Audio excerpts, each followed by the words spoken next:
Hello. Woo! We are live. I'm Doing it again. Mel, and this I'm is my Jody. amazing business partner, Jody. My background looks fake, but it's not. It's hilarious. I mean, I guess you can tell by that I'm like sitting in the shade. It's true. My Yeah. background Yeah. is totally fake, but it's real. It's a real place, just not there Yep. right Okay. It wasn't generated by AI, you mean? now. No, it was generated by nature. Compliments I of love nature.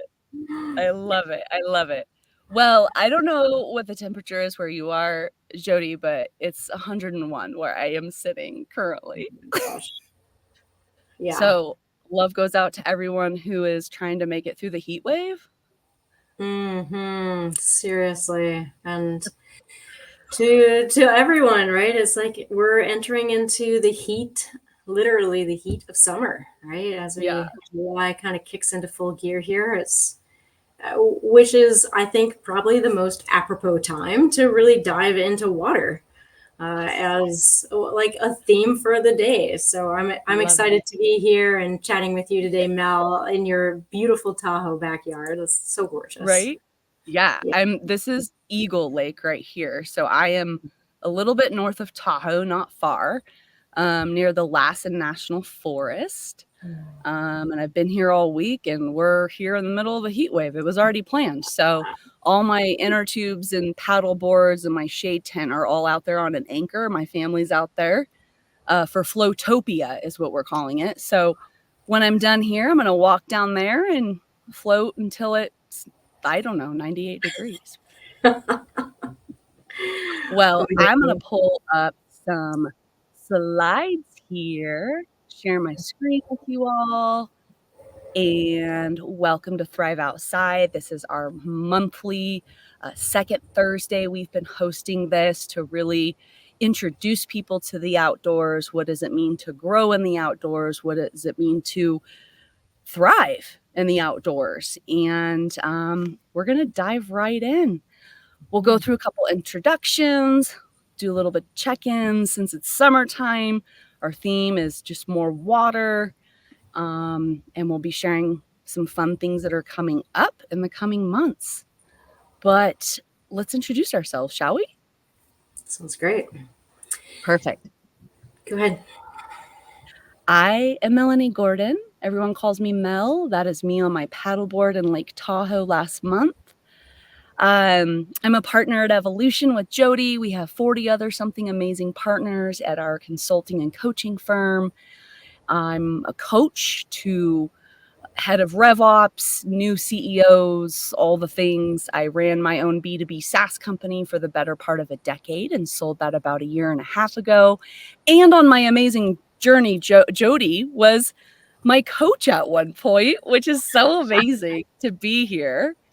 And her and I and Peter put this series together because we're all just fun outdoorsy people at some level or another. We're hosting these every month. So I'm so excited you're here, Jody. Yeah, this has been such a fun project with you and Peter. And so I am also a coach at Evolution. I have a long history of working professionally in the outdoors, which was one of the backgrounds of many that brought me into the coaching realm through my own passion for leadership and team development. And, we all know whether we're out on our own or with our family or with a team, when we're in the natural world, it brings out all of us, the good, the bad, the beautiful. And there's just so much incredible richness to really help us learn more and more about ourselves and about the ecosystem and about our relationships. And so it's been a wonderful journey. I've been with Evolution for about 5 years now and have had incredible opportunities to work with lots of amazing companies, bridging this conversation of both the metaphors as well as the literal lessons of what we can take and what we can bring to each other and back to the planet when we are in closer relationship and exploring the truth that comes from our hearts that opens up when we say yes to being in connection. So Love it. it's really fun to be playing with Thrive outside because I think that is just an aliveness branch of connection that Mel and Peter and I share. And it's been really fun to see who else all shows up here because I think this topic really resonates with lots and lots of folks. Mhm. Absolutely. Welcome. Yeah. This is our fearless third partner in crime, Peter, and he is off on his summer adventures, which we're thinking he'll probably share more about next month or the month after. And he really, was one of the ones that brought this idea to me and Jody. And we'll show you a little bit more about one of his original ideas around chairlift coaching in the winter time, which they had a chance to test out. I was going to, but I got injured, which you'll hear about a little bit later. So let's dive in. Let's dive All right. in. So check in. Jody, how would you describe your relationship with water? Like what Mm. is that? What does that mean to you? And well, the moment that you asked that question, I'm like, ooh, I am a water baby. So my birthday is in June, and like I wouldn't actually say that summer is my favorite season, but water is absolutely one of my favorite elements. And Mm, I love to be in it in all kinds of ways. I love to be on it. I love it to be near it. It's just so deeply nurturing. And it does not um, surprise me one bit that, like as humans, we are mostly made up of water, and water is just such an element that to me is life. So mm, I, I love yeah. that. Yeah.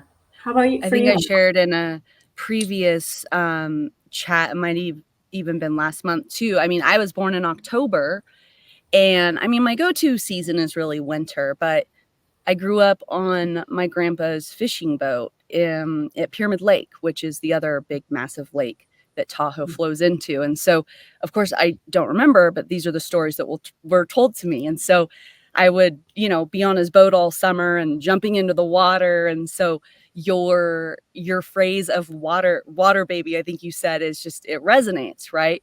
But we also fully know that is not everyone. And we're going to make sure to talk about that today and what else that can include.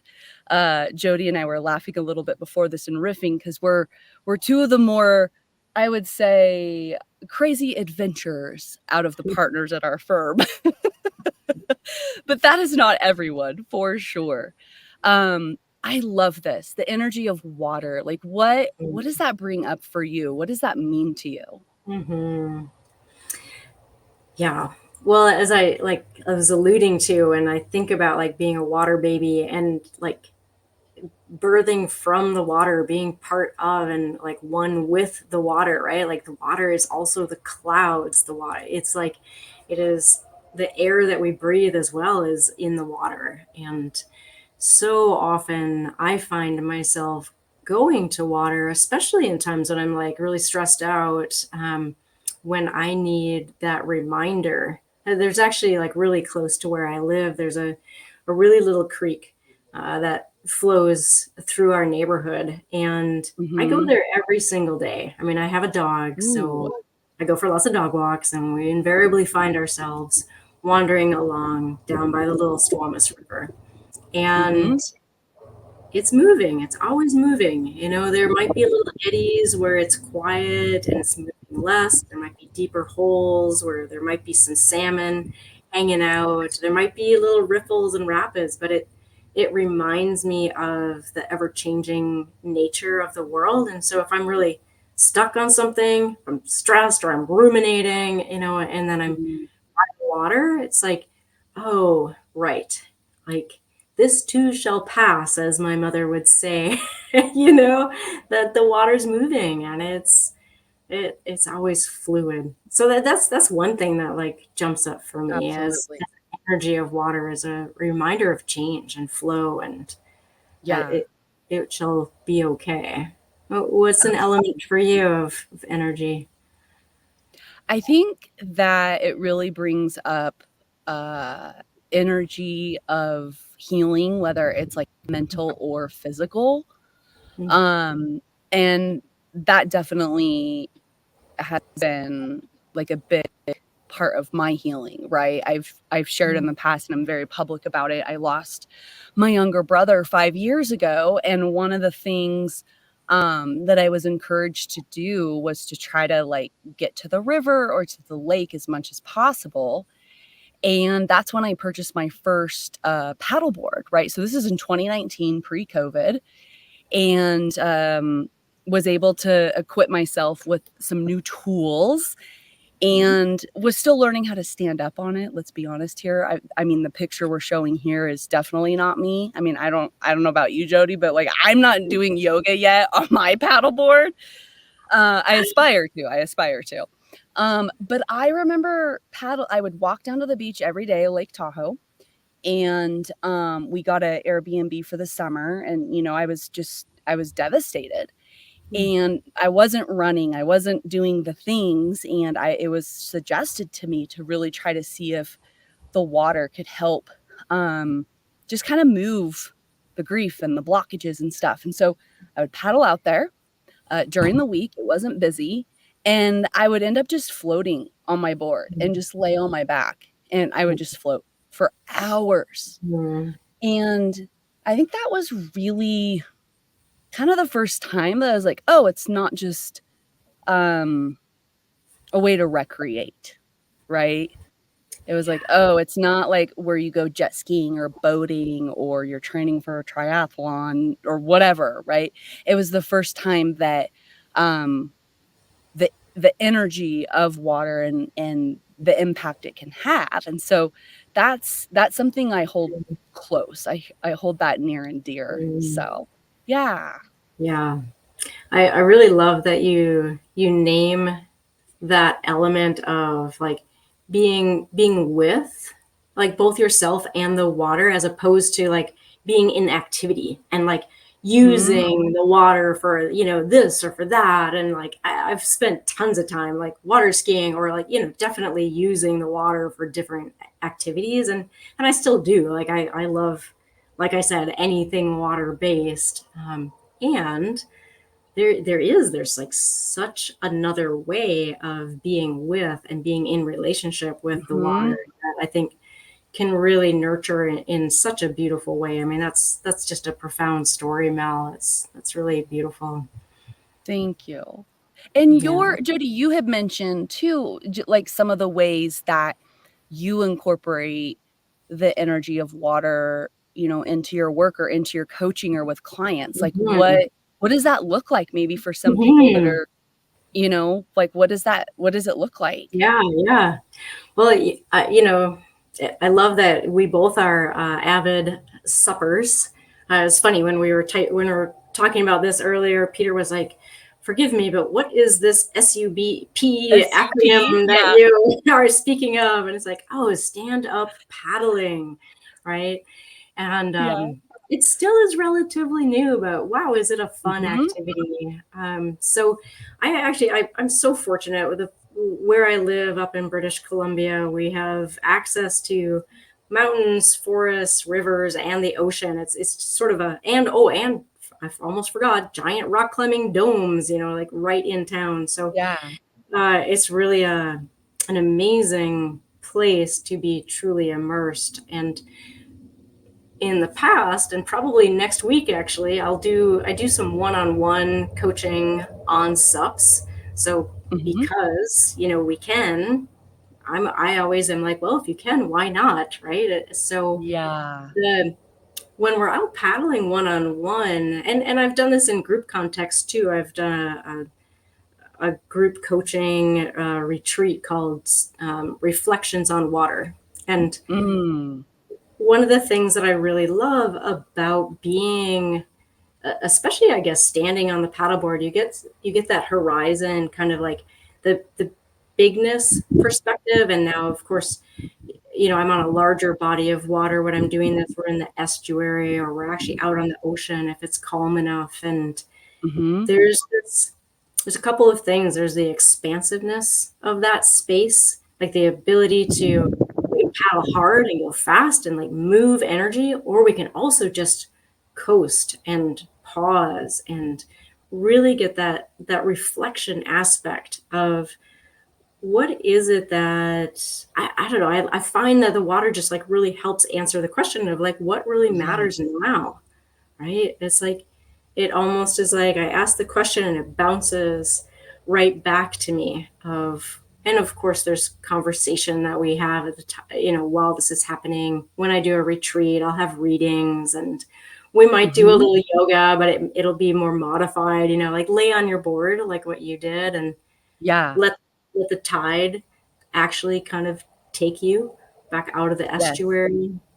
So I think a lot about the bigness, the expansive, almost heart space that we can get into if we slow things down and allow Mhm. ourselves to be small amidst the bigness of the ocean or a large body Yeah. of water.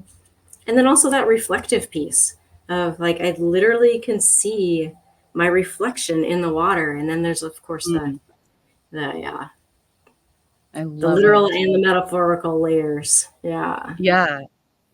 It Yeah. reminds me last summer, um, I'd head up midweek to Tahoe to paddle, and my close friend was having a rough time. She's new starting her company, and, I just said, "Hey, I'll pick you up. We're gonna go paddle." "Okay, okay." And something changed when we got to Mm, this little inlet where I like to just pause, yeah. and she always brings up that experience to me. Oh, And a couple weeks ago, her and I went back to the same spot, and a new friend joined us, so there were 3 of us, and we named the cove Therapy Cove.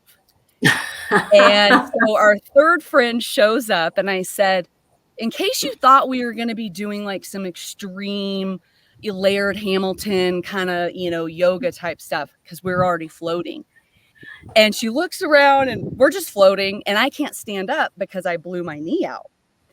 And everyone's vibe just changed, and so we laughed and laughed, and we already have our next Therapy Cove date, uh, to go float. And my paddleboard has a little mini great. anchor, right? So I can anchor out in Lake Great. Tahoe and just float. So So good. I think the idea of those activities can take many different shapes and forms, right? Yeah. Because people might Yes. think just like this picture, right? With the Mhm. extreme yoga-ness of it, but I would Mm. love to transition to access, right? Like, what does that mean having access to water? You and I live in arguably some of the most beautiful places on the planet with easy and viable access, but that's also not a lot of people, right? Like, a lot of people don't live near the places that you and I do, and so I'd love for us to discuss accessibility, like, what does that mean? Yeah, I'm so glad that we're going here, because it is really easy when we think about, oh, thrive outside. It sounds like this big grand thing. And it's like, oh, the only way you can do it is if you go to these like amazing, it's got to be a national park or it's got to be, somewhere overseas or, it's like, no way. Like actually, so I'm in Wisconsin where my dad lives and I'm at his house and just out this window over here, he's got this little pond, and don't tell him I said this, but it's really just a mosquito breeding pond, like it's little, but it's beautiful. It has, Yeah, if you sit by it, like the reeds are like full of birds and mhm, butterflies and it's calm, and it's quiet. And there's something that like almost immediately happens in terms of our like I feel like in my nervous system of just like this mhm, relaxed state that kind of mirrors this just this little pond, and this is Yeah. still a relatively rural space, obviously, right? Wisconsin, for the most part, is a pretty rural landscape. So, in rural places, we tend to have more access to those sort of smaller features. But, Mel and I, we were just talking, right, about like Central Park has a lake in Mhm. it as well. And I think about Vancouver. This place that I often go to, there's this little creek that goes, it's Lynn Valley. It goes right through town. It's a beautiful little waterway, and Mhm. my backyard, right, like has this like just Yeah. little creek. It's like I think if we start to get a little bit more curious about, well, where is nature close to me, or where can I be close to nature? It's Mhm. actually everywhere, right? Like Yeah. so I think it's really so much about a mindset of, Yeah. what does nature mean? What does access mean? And how do I break down some of the mental barriers around, like, Mhm. the definition of what it is that I'm searching for, and then also, like, quite literally, right? Like, Mel, your knee is blown out, right? Like, not everybody can go, hiking, stand up paddling, right? Like, Yep. we have to also think about, well, what are ways that we can be in close relationship that doesn't Yeah. require some like massive either expenditure or effort to Mhm. get to. That's right. I mean, I think, the idea of being able-bodied or the economic piece of it, right? So, I blew out my knee in March and recovering from ACL surgery. I have a long road ahead of me. It's been, as an athlete, pretty grueling, the mental part of it. And I have a long road ahead of me. And, I can't snowboard for 9 more months. I'm missing the season. And then in terms of paddleboarding, I was heartbroken about that. And I talked to my physical therapist this morning, and she said, your quad is still lacking strength for you to stand up. And so I knew this going in, and my paddleboard has a kayak seat on it, and I was fine with that. And so paddleboards come with kayak seats. Throw your cooler on the back and create yourself like I'm no spring chicken. I don't know how long I could sit on that thing. So I think, and then here we are at this beautiful lake.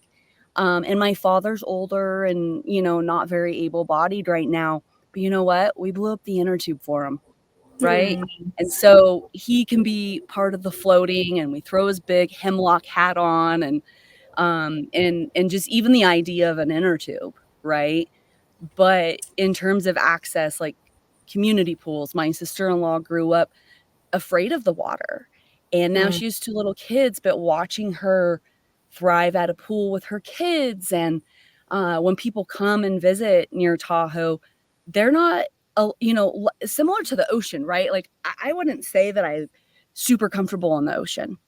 And sometimes people take one look at Tahoe and they're like, "I might die out there. That looks insanely vast." mhm, Or "Oh, that's too cold, right? I'll die of hypothermia in the middle of the summertime." And so I've even done just, little tours or lunch dates, right, that look out mhm, to the water. And even the impact mhm, of watching a friend of mine that I know doesn't dine in or around Lake Tahoe, right? The impact that it has on them is just so beautiful. mhm. Like, you don't have to be in the water for it to have those types of impacts, right? Yeah. Yeah. Oh my gosh. Although you actually just reminded me, Mel, of like when you talk about like being in a heat dome and like how do you access the water. A couple of years ago when there was a really big heat dome in the Pacific Northwest, I Mhm. actually was meeting with my clients. I brought lawn chairs and we sat in a creek with really cold, icy, like glacial melt, water, like just running Yeah, over our feet. And we did all of our sessions just sitting in this little creek in these lawn chairs. So that's there's, amazing. it was so fun and it was so helpful. We had to also be in the shade at the same time. So it was a little tricky Yeah. finding the spot, but there's just, I think we have to get creative, right? Because Yes. we've all grown up with a certain narrative about like who we can be, what we can do, what we can't do, who we can't be. And it's really important to just have some curiosity around those narratives and just to check them Mhm. out, right? And be like, oh, okay, like what if that, like, oh yeah, that actually still fits for me, like maybe maybe I don't have the funds right now to go on a European adventure, right? Which is true, Yes. or like, there's also the relational component of like, what do I think I can do, and what would it be like to just like take a little taste and check it out and see for Mhm. yourself, like what how do we expand that ring just a little Absolutely. bit to try something new. Yeah. Well, Yeah. and you and I were chatting before this, and I think we both realize we have a bit of FOMO because a lot of our friends and family and colleagues are on their European vacations or here, there, or the other. And we mean that in a good way, but I was sharing, like, with my injury and my lack of great health insurance, which in shocking news, as most people today, has put a pretty Mhm. big damper on the travel fund, you know? Mm, And so I was sharing with Jody that I was supposed to, in this coming December, be in Europe, around Christmas time, which was like a bucket list item of mine. But more importantly, was checking the bucket list item of snowboarding in the, Swiss Alps, blah, blah, blah. Well, clearly that's not happening. And also, my travel fund is really low right now. And so we were just talking. I was like, here I am having a beautiful time. I know camping's not for everyone, but I mm, think, rethinking what that means to access the outdoors or water or whatever, because there's just so many options that do make it economically feasible for those that, are like, yeah, it is a tough world we're living in right now, right? Like mhm. not everyone has abundance of money and the things. So, Yeah. and I think that's kind of us teasing even future conversations, right? Like what does that Mhm. mean from a broader sense, economically, able-bodied, all of the things. Mhm. Yeah, 100%. And I love that, like, this is why I kind of keep indexing back towards this word, like relationship with Mhm. water or the natural world, is that I think when, oh, for me anyway, when I think about being in relationship with a place, like that changes everything for me, right? It's like, yeah, I can fantasize about, doing some big expedition, and I've done some and they're amazing. And I, of course, like, yeah, I would love to do more of those. And there is just so much darn richness in really allowing myself to be present in a place and Mhm. lean into that, lean heavily into that. And Without go, go, go, without there being the striving of summiting the mountain and, oh, yeah, I yeah, love that. I love yeah. that so much. Mm-hmm. Yeah. Yeah, like My really, really summer love my where summer we're was at. filled with training, right? My summer was supposed to be filled for training for Mount Whitney, which is the highest, contiguous peak in the US outside of Mammoth, close to me. And so it was all blocked in my calendar, gotta strive and achieve, and I'm gonna summit it, and got my lottery ticket for August, and then, yeah, no, you blew Yeah. your knee out. There will be none of that. And so, um I'm not striving, I'm not achieving, I'm floating on my paddleboard with a kayak seat. So, Yeah. I've been forced, right, to slow down, and so, yeah, it's the Mhm. outdoors isn't just always about training, striving, achieving, moving fast, renting the jet ski, right, those sorts of things too. Yeah. And You it had can some be. really great Like, metaphors. You oh, had some yeah. really great metaphors. Like, oh, what are the ones that we have not yet talked about? Um, well, one of the things that I was actually just thinking about as you were talking about, well, I guess we were talking together about kind of that going slow or like being all in, um, one of the metaphors that water really reminds me of is that, oh, there, I could hear your doggy. That ebb and flow nature of water. And of course, like an ocean, has the tidal pattern, right? Where it's really obvious. But Mel, you were naming in our check-in, about how the moon actually pulls on all bodies of water.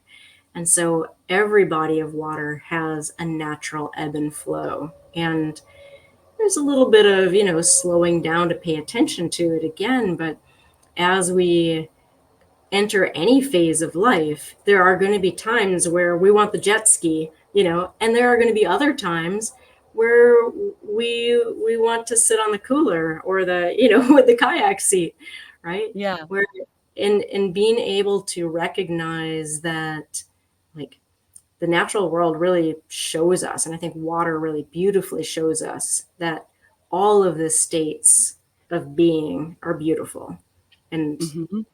that we are beautiful in all of those states and ways of being. And that I'm trying to not use the word balance, because I feel like people think of balance as a steady state. It's like, Mm. oh, I'm in balance, as if that's a thing. It's like, no, like, you're using so many little proprioception muscles to, like, maintain that, Yeah. right?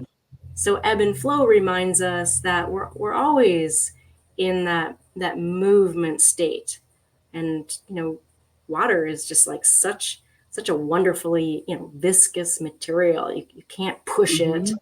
Mhm. That doesn't work. Uh, it really helps us remember that, like, we actually need to be in flow. We need to be paying attention and um, playing with movement all the time, because Mhm. our bodies are always moving. And even in stillness, there's the subtle rhythm of our spine and our small muscles, like, helping to Mhm. stabilize us.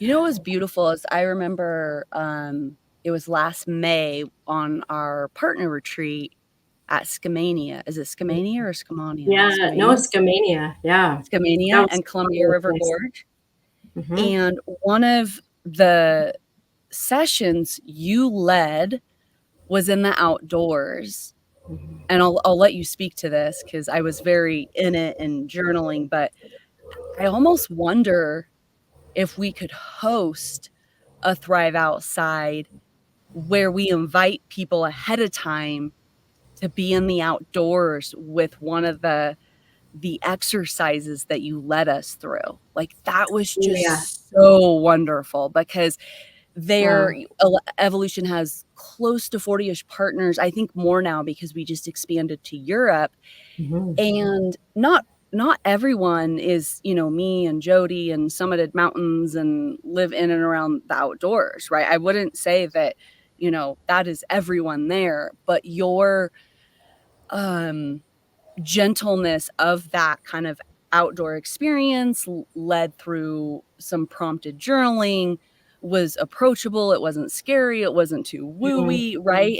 And so, yeah, maybe there's just I'm kinda just putting a little that could be neat Yeah. to maybe host for people before the seasons change or whatever, like, that could be really cool. What Say more about that and, like, Hmm. where does that come from? Because 'Cause you've done even your fair share of, outdoor therapy even, like, that's a big part of your background as well.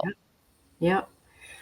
Yeah, it's such a fun area I guess I would call it kind of weaving it, Mhm, it's like there's the sort of guiding people and leadership and team stuff. And then there's like the real deep, we would call it ecotherapy or eco psychology, like depth of relationship of being with the land in a really, like, reciprocal nature, like we're in the process of healing ourselves and the land in relationship. mhm, And coaching is a really fun arena to work within, because it allows for like a targeted objective.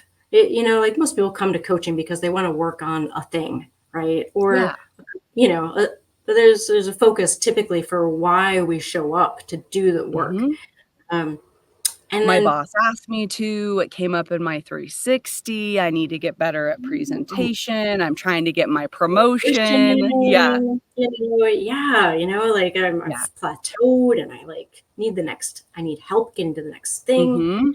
Yeah. And tapping into all of these different ways of being in relationship with the natural world um, is just one of many potential resourcing ways of both knowing ourselves. Uh, uh, I'll I've done this a lot actually in like lunch and learns Uh-huh. and other like sessions. So I think it is actually very, very doable to do a session like this over Zoom. One of the Mhm. activities maybe that you're thinking of that we did at Skimania was around um, just actually being in relationship with any kind of a plant nearby. We Yep. were kind of in a big field with some beautiful shrubbery and trees and Yeah. such. And I And this was love a to. hotel resort and lodge, Oh right? yeah, We were yeah. It not was not. yeah. It's not Everyone Russell. drove there, it was a fancy lodge, I mean, right, this was not, my Yeah. mother-in-law would be like, "I'm out, no." But, like, this place she would go to. Yeah. Well, that's the thing, right? Like nature's all Yep. around us and water is Yes. too. And we have way more access to it than I think we like to think we do. So Yes. this activity, I think we started it by really inviting. Did some slow like earth breathing, which is a whole process, but it's about really Mhm. sinking into the earth, and it's a little bit woo, But our crew can hang and go there, and Yes. not a necessary component, but it sets the stage a bit. Yeah. And then we invited people really to allow themselves to wander.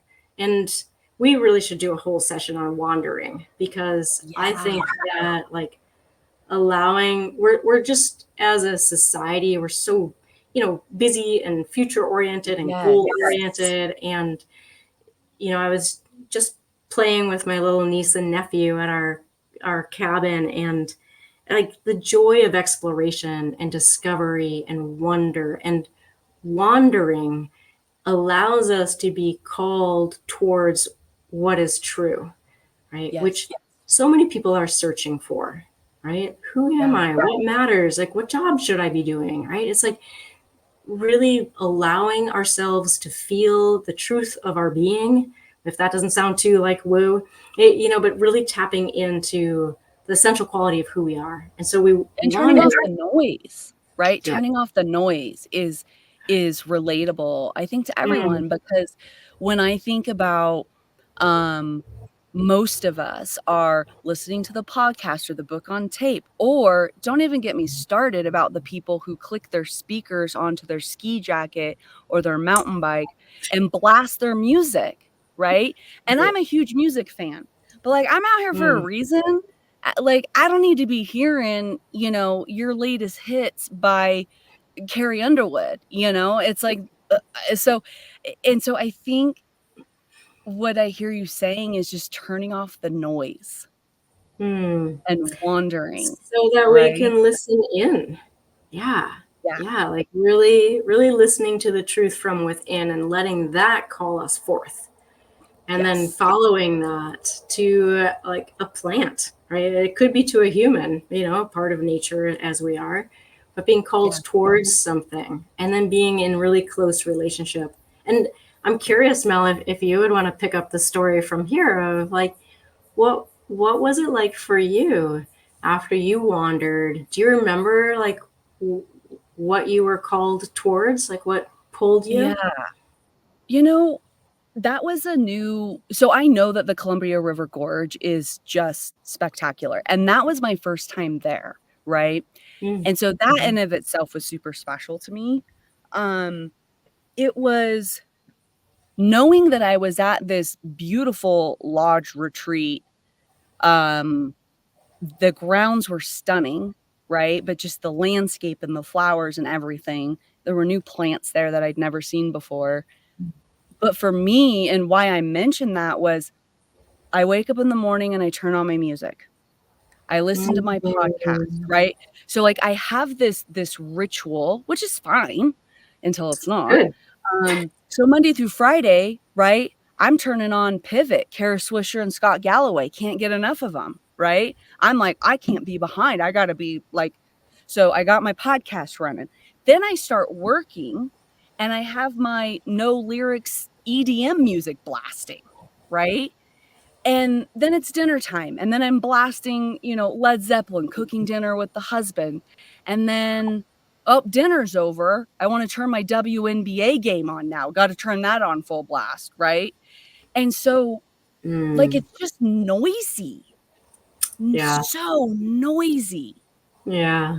Yeah. That actually just really brings me back to water, right? Like, have you ever been on a lake? And maybe Tahoe is too big, but maybe like a slightly smaller lake, and like Mhm. somebody says something on the water and it just Yeah. like the sound just carries. It just goes on forever, right? Like somebody across the way is like, ha ha ha, does a loud laugh, or maybe Yeah. even better, you're sitting there quietly and you hear a loon, and it's so far away, but it's so loud, it sounds like it's right there. Oh, Mhm. I mean, silence, right? Like the opportunity to be in silence and Yeah. being on Turning off water the is, noise and mm, being gently guided through just wandering around. And like you said, your niece and nephew, right? I mean, that's like they do that naturally, right? And it's like we have to practice it so that it is in our world and accessible and doesn't feel weird or out of place or yeah, whatever else it is, or someone's yeah, going to call you a hippie or I don't know, all the things, right? yeah. Well, I mean, Yeah. forgive me for going too technical, but it really reminds me actually of our like be do have model that we use at Mhm. Evolution a lot, right? Like we tend to be so externally oriented, right? Like your whole Mhm. story, right? I turn on the podcast, I do the things. It's like it's all outside of me. And Yes. I expect that to bring me happiness, joy, Mhm. like pleasantness or whatever we expect it to bring us, Yeah. right? But really it's just noise. It's filling all this space, that so much so Yes. that most of the time we can't actually hear our own self. We can't Yeah. hear ourselves think, let alone the even kind of more subtler elements of what we care about or what we really want to be doing with our Mhm. time. Right. And Or so, if you're a mhm, self-improvement junkie like me, I'd mhm. be like, "I gotta sign up for that next Tony Robbins conference," right? I mean, Oh my God. Yeah. seriously, right? Yep. Well, Answers "Oh, out where's there. where's the next loud, noisy thing that I'm gonna, like, bang my chest on?" And then Man. Yep. or I could just walk down to the beach, access something similar, isn't gonna cost me $4,000. Yeah. Load on my paddleboard, ask my husband to hand me a LaCroix. That sounds pretty Yeah. beautiful right there. Aw. Well, we Mhm. have some amazing upcoming sessions. We've already plugged a few of them, I suppose. Mhm. A few of our beautiful partners in crime at Evolution host Coaching with Wolves and equine coaching. So a lot of people may have heard of equine therapy, and they'll do a similar modality. So if you want more information on that, um, it's just, when you talk about the outdoors, we'd be remiss to not also how much that includes animals. Jody and I are both crazy animal fanatics, which, you know, we haven't even touched on, but then you'll see the last one there, Peter's baby that he invented that me and Jody said, "Please invite us." Mhm. And you got to test it out a little bit. Do you wanna talk about Mm.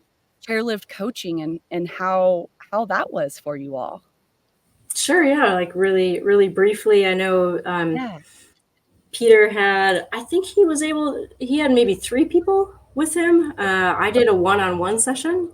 So we were just kind of like, hey, let's experiment with some different styles. It's actually a modality that I used to do a super long time ago in my therapy practice, chairlift therapy. Chairlift coaching is is quite similar, in that, like, oh gosh, we can get all, there's a whole bunch of information on the website about kind Yeah. of how it works. Yep. But essentially, we have this beautiful opportunity to ride together and to have a conversation while we're skiing. There's movement. There's all kinds of studies that validate, if we need the scientific proof of it, to know that, like, through movement, our body is able to process information better.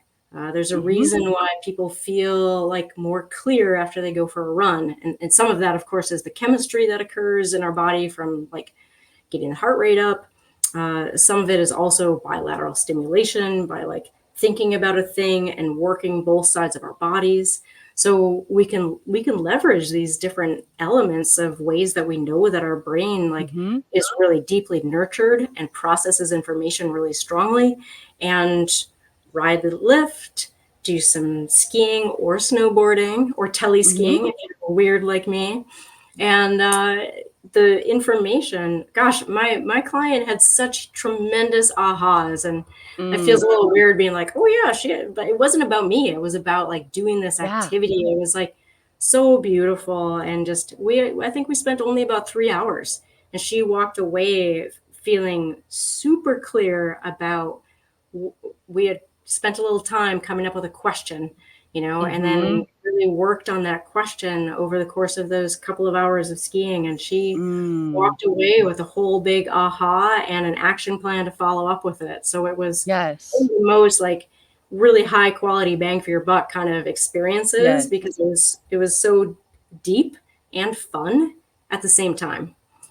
Yes. 100%. Yeah, and I know 100%. Peter said that his crew had a really similar experience. Just, Amazing.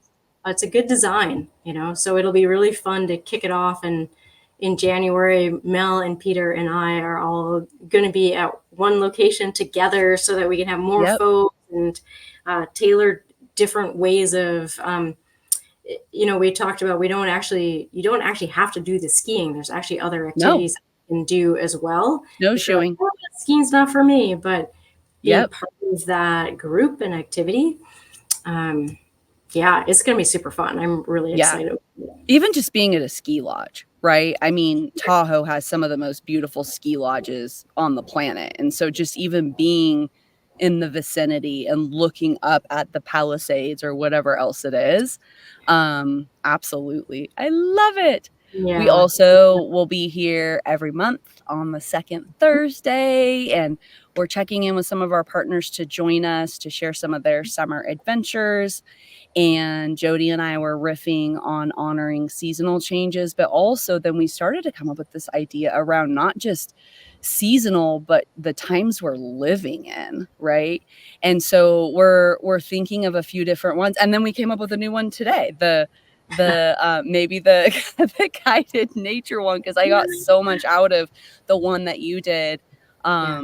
in Skamania. But thanks for joining us. Me and Jody are going to, you know, zoom ourselves out of here and back to our family vacations. And I just want to do a checkout before we end our live stream today. Yeah. I guess before we check out, I would tag on one more thing, that if, Yeah, if anyone please. sees this and is interested in a topic, or interested in, like, being part of our conversation, please just put a note, in the thread, and Yes. we'll be in touch. And, we're always taking information from folks that are involved, and that's a lot of fun for us. And I think for the larger Yeah, community as well. So. absolutely. Takeaway from today. How about for you, Mel?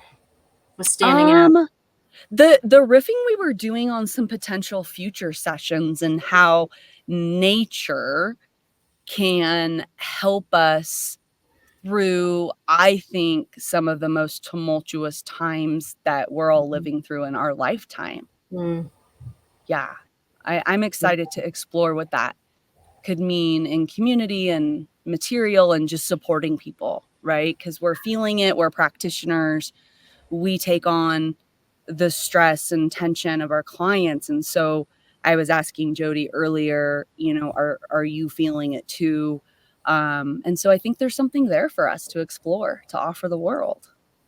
Yeah, absolutely. There's no doubt that, you know, the closer in relationship with the natural world that we are, my belief is that like the more in balance we personally are able to be, and then the more that we can kind of see and hold space for like the complexity of the, you know, all of the crises of the day that we're facing, and have the fortitude and um, focus to Yeah, be able to actually approach those things.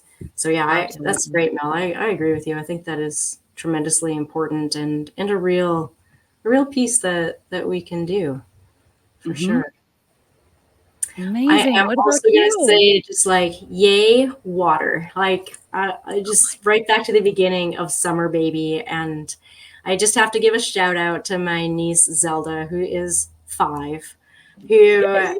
went from it's just such a wonderful metaphor, right? She went from sort of like splashing in the shallows at the start of our time at the cabin to like yesterday, or that might have been this morning. I don't know. At some point very recently, she was like running off the end of the dock and spinning around and jumping in the water going Oh, over her head, and like what a gift. Like such a yes. joy to be with her through that journey of the next generation of water babies.